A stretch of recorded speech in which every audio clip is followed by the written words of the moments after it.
Well, sad to say, many people these days take a very casual attitude toward marriage, and when the relationship becomes strained, they just give up and walk out on their mate. But that is not the Christian way.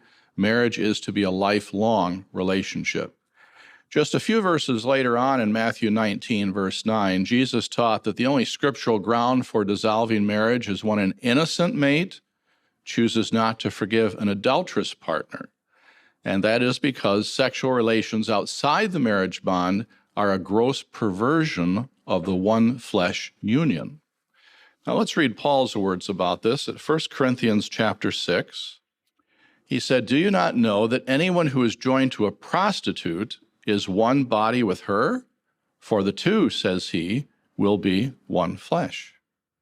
So the adulterer pulls away from his marriage mate and makes himself one flesh with a third person. That then is the only scriptural basis for divorce. But divorce is a very painful experience. As one sociologist put it, divorce is drastic surgery. To sever the one flesh bond between husband and wife would be like sawing oneself asunder. What though if no adultery has been committed?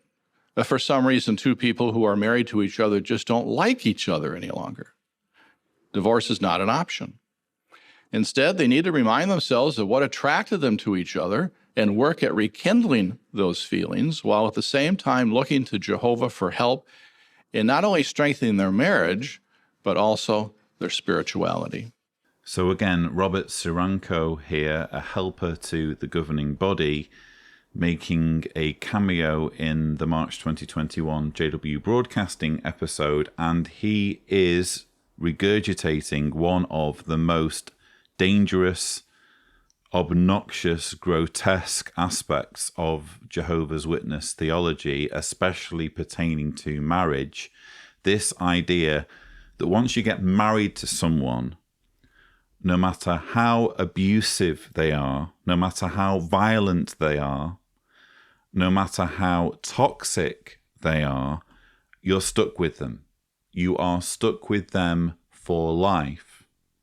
The only way you can get out of that situation is if one of you commits adultery, and obviously you don't need me to tell you that there are any number of scenarios in which a husband or wife, because it doesn't have to be just husbands, in which a husband or wife are violently abusive and there is no adultery in the marriage.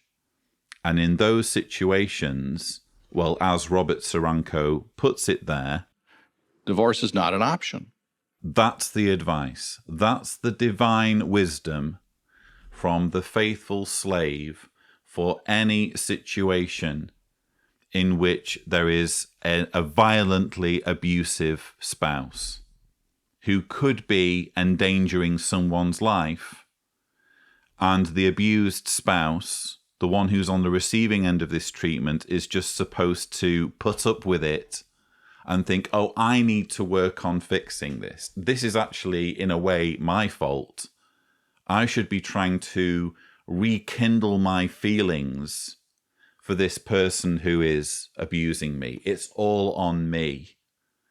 There's no option for me to escape this situation and move on with my life, find someone who isn't abusive towards me, because now I've married this person who, for all we know, they could have got married when they were both young and naive, bearing in mind there's no sex before marriage.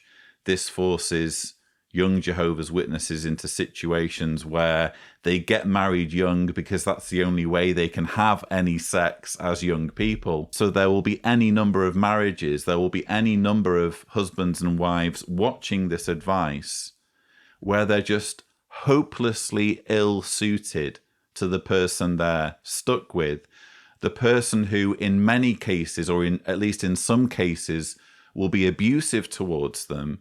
And again, Robert Ciranko's wisdom here is to say, tough luck, you're stuck with each other, figure out a way of making it work, figure out a way of rekindling your love for your abuser.